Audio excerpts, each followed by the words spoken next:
ayan mga idol, what's up, ano? Dito sa ating channel. Welcome back. Life goes on dito. So ngayon, grabe ulan dito sa amin. So nandito ako sa gasoline station. Yan. Power B. Patila tayo ng ulan, no? After na nagkaroon kami ng kasunduan no ni ate saka ni kuya, yung nag-alaga kay Michael saka kay John Mac. So pansamantala mga idol, kukup-kupin ko muna yung dalawang bata kasi sa totoo lang, tulad nitong malakas ang ulan, hindi sila pwedeng natutulog sa labas ng ng bahay kasi doon, actually sa bahay nga grabe ang sikip, kaya lang syempre kailangan kong tulungan yung dalawang bata para kahit paano ay meron silang matulugan kasi grabe talaga ang lakas ng ulan dito. Bagyo dito sa amin, no? Bagyong Kabayan. Hindi pa siya dumadating pero grabe na talaga dito ang hagupit. Yung ulan niya ay may kasamang hangin, no? Hangin habagat. So computed allotted time natin 4:31. Birthday ni Joanna ngayon, no? Ito rin yung araw na nagharap kami sa barangay nung tagapangalaga ni Michael at ni Maki, Balyano. So kung napapanood nyo naman to mga idol, mga kamag-anakan ni John Michael dyan sa Samar ba or Tacloban, hindi ko alam, ay sana naman huwag po kayo mag-alala at okay naman ang bata. Nag-aaral si John Michael, tinulungan ko pa rin, no? Kasi mas gusto ko na makapagtapos siya ng pag-aaral. So nagkaroon nga kami ng kasunduan sa barangay ng Mancruz para yung bata ay mailagay ang kanyang sarili sa mabuti, no? So doon sa barangay ay nakapag-usap kami ng kanyang nanay at tatay na for 16 years na pag-aalaga ay umantong kami sa kasulatan. Hindi na kami nagdiretso ng DSWD. Ito mga idol, dala ko yung kasulatan ng patunay na ang pangangalaga ay ibinigay muna sa akin, no? So shoutout ko rin na aking misis, ko na napakabuti. So, kahit na alam niya na maskip na sa bahay, ay winelcome pa rin niya yung dalawang bata. Actually nandun, nagbasketball nga sila ni Dave, kaklase ni Dave yan, si John Michael, no? Pahapiyawan ko kayo ng aming pag-uusap sa barangay ni nanay. Ang sabi dito, mapayapang kasunduan. Ito'y kopya ko mga idol hanggang sa dumating yung time na bawa man gusto sumama ng dalawang bata dun sa tunay na magulang, ay meron tayong dokumento na kasunduan, nagsasalaysay at nagpapatunay sa kinauukulan na si Melinda, yan, apelyido, na nangangalaga sa dalawang bata na sina John Michael Balyano at John Maki, 16 years old at 12 years old, ay kusang loob ko na sinang-ayunan ang pansamantalang pangangalaga sa dalawang bata kay Engineer Roel Polieros para makapag-aral at maalagaan ang dalawang bata ng maayos.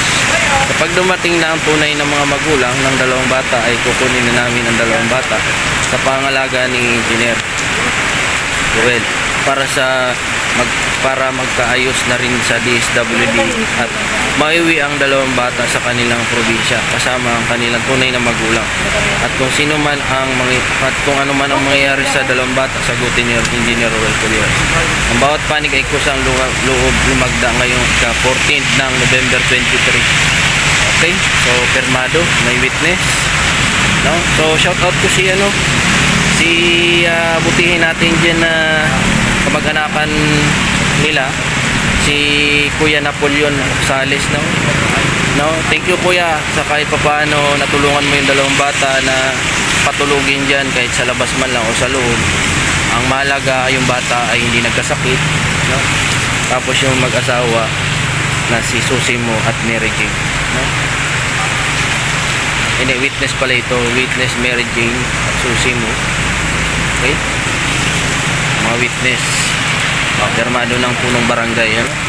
So ayan mga idol, no, binasa ko lang sa inyo yung aming naging usapan sa barangay na pansamantala dito muna sa akin lalagi yung dalawang bata. Kasi wala talaga silang matulugan kasi tulad nito ang lakas ng ulan, hindi natin alam kung saan sila matutulog, no? Yung bata actually dala-dala ko nga ngayon ng mga gamit nila. Ito bag ito ni Palyano kasi dinaanan ko na rin bag ng bata si Jan Maki. Ayan yung mga damit, karga-karga ko sa motor mga idol. Yan, para na tayo nitong ukay-ukay mga idol. Oy, shout out sa aking mga nanay at tatay, ang aking mga mahal sa buhay, mga mag-anakan ko dyan, Pulier family from Sorsogon hanggang sa Manila, Antipolo. Shout out po sa inyo, Joel, Welpore, Ann at Mama Ruth, no? O yan, no? Shout out ko na lahat. Okay, yung birthday celebrate Joanna Tumbas, no? Shout out na rin natin. Ayun mga idol, no? Para tayo ditong ukay-ukay mga gamit yan ni Palyano, magkapatid. So shout out ko rin ang aking mga kaibigan na teacher, no? Teacher nila Dave, tsaka ni Shane at ni Grant, tsaka ni Joanna, tsaka ni Arshel, no? Lahat yung mga teacher na yan na mabubuti sa pagtuturo dyan sa eskwelahan, no? Shout out natin teacher ni Arshel, si Ma'am Marilu. Ma'am Marilu Morosa. Teacher ni Grant, si Ma'am, sino ba pangalan nito? Nakalimutan ko ng mga, si Ma'am Donabel, si Ma'am Donabel. Tapos teacher ni Joanna, sino ba ito? Teacher, nakalimutan ko na. Teacher ni Shin, Julian Ribuya. Teacher nila Dave, si Ma'am Berna Abanto. Ayan, no? Yung ni class advisor ni Michael, John Michael at ni David Chat, no? So ayan, John Michael, sana mag-aral ka mabuti. Gumawa pa rin ako ng paraan para paano mapabuti ka, no? Mag-aral ka mabuti. At palagi ko sinasabi sa iyo, John Michael, pagdating ng araw na kahit man ano man ang mga masasamang nangyari sa buhay mo, ito ay isang pagsubok lang na dadaanan mo bilang estudyante. Maging matatag ka sa buhay. Suklian mo yung mga taong mga nagmahal sa iyo dati. Kahit na ginawan ka ng masama, ay gawan mo pa rin ang kabutihan sa kapwa. Yan, no? Kasi ang pagiging mabuti sa kapwa ay isa yan ehemplo para sa Panginoon natin, para ikaw ay umasin sa buhay, no? Hindi ko na kailangan pa na bigyan mo ako ng tulong pagdating ng araw. Makita lang kita makapagtapos makasama yung kapatid mo, ay masaya na ako, no? So hindi ko pa rin alam kasi yung kapatid mo wala ang birth certificate. Hindi ko alam paano mag-aral yan dyan sa may transfer dyan sa Moreno, no? Naging grade 4 ka pero saling pusa ka. Ito yung gamit mo, binigay sa'yo ni nanay mo, bag, tsaka itong maliit na bag mo dito, no? Nadala-dala ko. Yan, sumilong muna ako. Yan, yung butas-butas na yan, gamit ito ni Jan Maki. Ito naman kay Jan Maki, no? Ayan mga idol, no? So shout out ko rin yung mga pamilya ko dyan, pamilya ni Mrs. Avila family sa Talubating, no? Sa Labo. Shout out natin si Mayor Jojo Francisco, ang ating Juhin, at si Dia Doris, shout out din. Shout out sa aking mga yung kapatid ni Mrs. si Joy. Mag-ingat ka dyan sa sa abroad, no? Okay. Sa lahat ng aking mga manonood, kay Kuya, no? Shout out sa iyo, mag-ingat ka dyan sa Australia, kay Tio Saming, no? Ingat palagi, no? So siguro na i-shout out ko na lahat mga idol, no?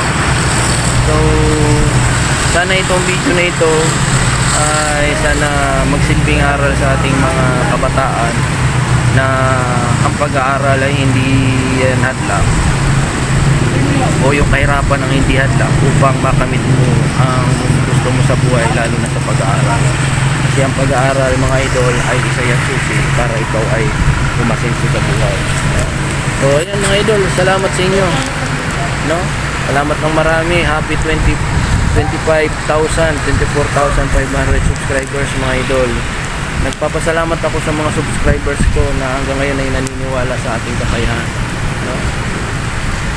Sa kakayahan natin. Hindi man tayo masyado makatulong ng marami sa kapwa natin, wala man tayo masyadong pera, ang mahalaga ay ating naitulungan yung mga taong talagang nangangailangan. So shoutout ko lahat ng aking mga natulungan dati. Sana kahit paano pag may time madalaw ko kayo. So ngayon talaga marami talaga, busy ako tulad nito. So hindi ko pa alam kung makakahanap ako ng pwesto at doon ko ilalagay si John Michael muna para hindi kami masikip sa bahay kasi totally fully loaded din kami sa bahay. Punong-puno talaga ang bahay namin, no? Kasi siyempre marami na kami. At yan, nag-ambol pa ako ng dalawa, si John Michael at si John Maki. Pero kahit ganyan ay wini-welcome ko yung bata sa pagiging isang pamilya namin, no? So God bless you all mga idol. Don't forget to subscribe my channel, Life Goes On version 2 P2, no? Pag hanapin nyo ako dyan sa YouTube, type nyo sa keyboard Life Goes On space P2, okay? Or space Ruel. So God bless you all, bye bye, hanggang sa muli.